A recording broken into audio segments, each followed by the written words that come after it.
নমস্কার, আমি শ্রাবণী। আমি আবার এসে গেছি আজকের মায়ের বই থেকে পাঠ করব, মানে শ্রী শ্রী মায়ের সারদা মায়ের বই থেকে, জানা অজানা সারদা।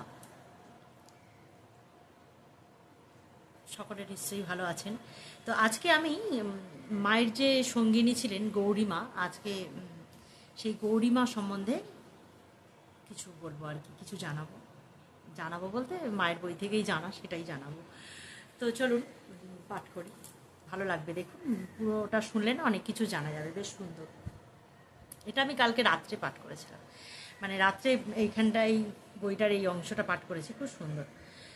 গৌরীমা মায়ের একজন সঙ্গিনী। শ্রী ঠাকুর প্রথম দেখার পরেই দেরি না করে গৌরীমাকে নহবতে নিয়ে গিয়ে শ্রী শ্রী মায়ের হাতে সঁপে দিয়েছিলেন। তিনি বলেছিলেন, ওগো ব্রহ্মময়ী, একজন সঙ্গিনী চেয়েছিলি, এই নাও একজন সঙ্গিনী এলো। সাধারণভাবে বলা যায় স্বয়ং মা ভবতারিণী শ্রী ঠাকুরের কাছে তার লীলা পার্শ্বদদের এনে দিয়েছিলেন, আর ঠাকুর নিজেই জ্যান্ত দুর্গার কাছে নিয়ে গিয়েছিলেন তার চিহ্নিতা লীলা সঙ্গিনীদের। বলছেন স্বয়ং মা ভবতারিণী তার লীলা সঙ্গিনীদের মানে আর কি জড়ো করেছেন তার কাছে।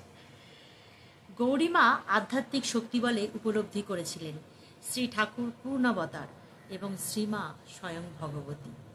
জীবোদ্ধারে এবার ঈশ্বর সস্ত্রীক মর্তে আবির্ভূত, মানে জীবদের উদ্ধার করতে সস্ত্রীক চলে এসেছেন, মানে নিজেই আর কি সস্ত্রীক মর্তে আবির্ভূত।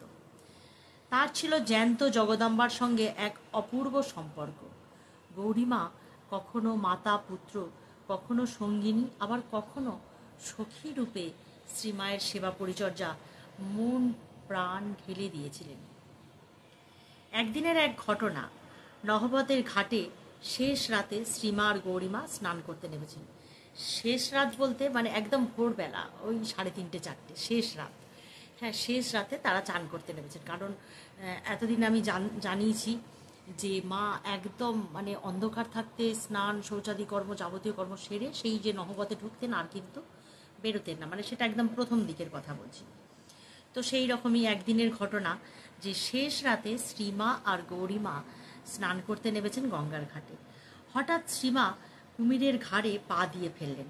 তখন গৌরীমা তাকে জড়িয়ে ধরে বললেন, কুমির নয় মা, কুমির নয়, ও যে শিব, তোমার চরণ পরশ পাবার লেগে পড়ে আছে। এরপর বলেন, তুমি তো অভয়া, তোমার আবার ভয় কিসের? বলছে, ও তো শিব, তোমার চরণ স্পর্শ পাবে বলে পড়ে আছে, আর তুমি তো অভয়া, তোমার আবার ভয় কিসের? একবার শ্রী ঠাকুর জীবিত অবস্থায় একজন ভক্তের প্রতিকূল মন্তব্যে শ্রীমা তার গায়ের সব গয়না খুলে ফেলেন। তাই দেখে গৌরীমা সেই ভক্তকে উদ্দেশ্য করে তীব্র ভৎসনা করে বলেন, তুমি বৈকুণ্ঠের লক্ষ্মী, তোমায় কি এমন বেশ ধরতে আছে? তোমার গায়ে সোনা থাকলে তাতেই জগতেরই কল্যাণ। মানে কোনো এক ভক্ত বোধহয় কোনো কথা বলেছিলেন, তার জন্য মা সমস্ত গায়ের গয়না খুলে ফেলেছিলেন। তাই দেখে গৌরীমা ভক্তকে উদ্দেশ্য করে ভৎসনা করে মাকে বলেছেন, তুমি তো বৈকুণ্ঠের লক্ষ্মী, তোমার কি এমন বেশ ধরতে আছে? যেমন আমরা জানি, মানে আমি বিশেষ করে জানি না সবাই এটা মানবেন কিনা, সধবা মহিলাদের না এই সমস্ত গয়নাগাটি, যে কানের নাকছাবি, হাতের চুড়ি, শাঁখা এসব কিন্তু খুলে থাকতে নেই। হ্যাঁ, এটা আমার ঠাকুমা বলতেন, আমার শাশুড়িমাও অপছন্দ করেন। কোনো কারণে যদি হয়তো আমি কোথাও গেছি, অন্য শাখা বাঁধানো পড়েছি, আবার যদি খুলে ফেলেছি, তো সেই দিন হাতটা যদি ফাঁকা থাকে কোনো কারণে, হয়তো শুধু পলাটা পড়ে আছে, আমার শাশুড়িমা প্রচণ্ড রেগে যান। তো সেই রকমই বলছে, তুমি তো বৈকুণ্ঠের লক্ষ্মী, তোমাকে কি গা থেকে খুলতে আছে? তার মধ্যে আমি আমার নিজের আর একটা কথা বলে রাখি, এই যে সমস্ত বই পড়ে আমরা তো সকলেই এতদিনে এটুকু জ্ঞান হয়েছে যে আলাদা করে না ঈশ্বর কোথাও খুঁজে পাওয়া যাবে না। সমস্ত ঈশ্বর কিন্তু আমাদের অন্তরে, আমাদের মনে। তো ঈশ্বর যদি আমাদের অন্তরে থাকে, যার জন্য না স্ত্রী লোককে মানে সংসারের লক্ষ্মী বলা হয় এই কারণে। তো স্ত্রী লোককে যদি বাড়ির লোক খুশিতে রাখতে পারে, তাহলে কিন্তু সংসার অনেক সুখেরই হয়। তো তবে আবার এই কথাও পুরো ঠিক না যে শুধুই রমণীর গুণে সংসার সুখের হয়, কারণ মানে তার সাথে মানে পতিরও দরকার আছে। শুধু পত্নীর গুণেই যে সুখী সংসার তা না, পতিও যেন মানে একজন সুস্থ সবল এবং পারিশ্রম মানে নিজের পরিশ্রম দ্বারা সংসারকে চালনা করতে পারে, এমন পুরুষেরও প্রয়োজন। তো যাই হোক, অন্য কথায় চলে যাচ্ছি। এবার আমি আমার এই অবস্থায় ফিরে আসি, মানে বইয়ের মধ্যে। তো শ্রী ঠাকুর জীবিত অবস্থায় একজন ভক্তের প্রতিকূল মন্তব্যে শ্রীমা তার গায়ের সমস্ত গয়না খুলে ফেলেন। তাই দুঃখে গৌরী মা রাগে মাকে ভৎসনা, মানে সেই ভক্তের উদ্দেশ্যে তীব্র ভৎসনা করে বলেন, তুমি তো বৈকুণ্ঠের লক্ষ্মী, তোমার কি এমন বেশ ধরতে আছে? তোমার গায়ে সোনা থাকলেই তাতে জগতেরই কল্যাণ।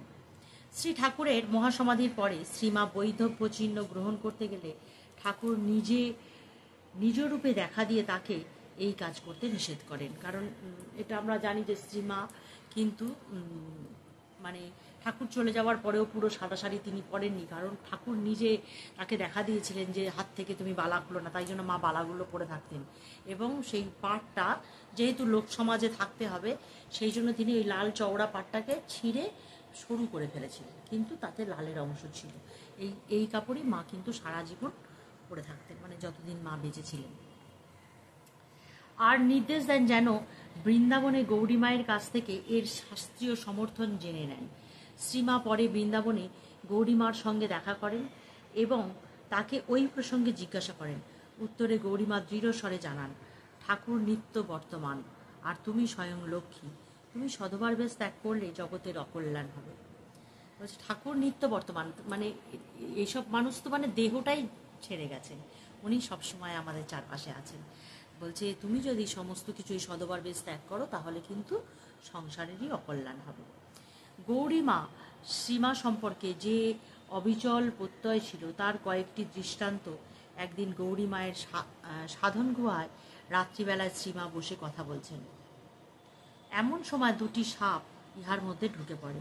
শ্রীমা ভয় পেয়ে গৌরীমাকে জড়িয়ে ধরেন। গৌরীমা শান্ত ও ধীর কণ্ঠে বলেন, ব্রহ্মময়ীকে দর্শন করতে এসেছেন ওরা, কিছু ভয় নেই মা, পেশাদ পেয়ে এক্ষুনি চলে যাবে। জয়রামবাটির জমিদার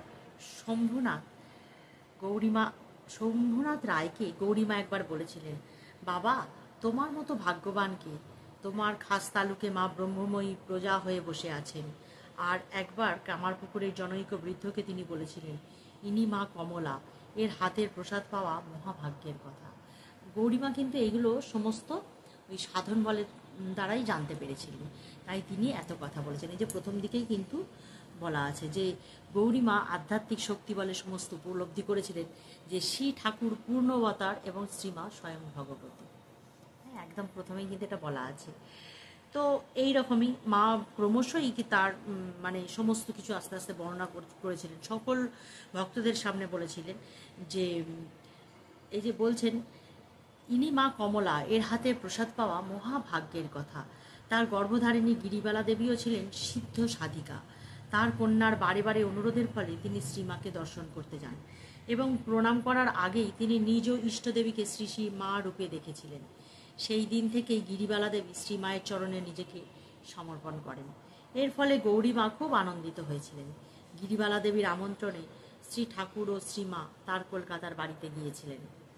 জয়রামবাটিতে থাকাকালীন শ্রীমা একদিন গৌরীমাকে জানান, ওখানকার লোকেরা তার বিরুদ্ধে অভিযোগ করেছেন তিনি অজাতকে মন্ত্র দিচ্ছেন।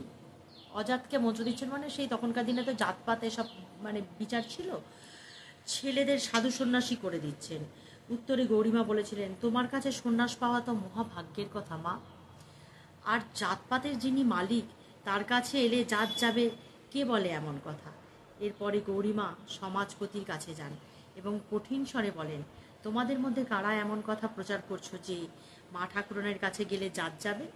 তিনি সামান্য নারী নন, তিনি বৈকুণ্ঠের লক্ষ্মী, জগতের কল্যাণে নারী দেহে অবতীর্ণ হয়েছেন। যে তাকে বুঝবে সে উদ্ধার পাবে। এরপরে সমালোচকেরা শ্রীমায়ের পা ধরে ক্ষমা চান ও আশীর্বাদ লাভ করেন। খুব সুন্দর না, অসাধারণ।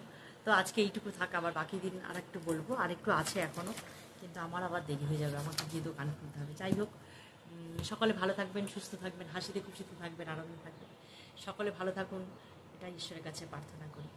এই আমার মনে হয় মাকে জানতে পারলে অনেক কিছু জানা যায়। আর আমাদের সাধারণের জীবনে চলার পথে মানে মায়ের অনেক কথা, যেমন মা এরম বলতেন না যে ঝাঁটাটিরও যত্ন করতে হয় মা, ওটাও তো দরকারের কাজের জিনিস, ওটারও যত্ন করতে হয়। কোনো কিছু মানে ঝাঁট দেওয়া যেই হয়ে গেল, অবজ্ঞা করে ফেলে দিলে তা কিন্তু নয়, যেটা কাজের জিনিস সেটাকে যত্ন করতে হয়। তো চললাম আজকে এই পর্যন্ত, সকলে ভালো থাকবেন।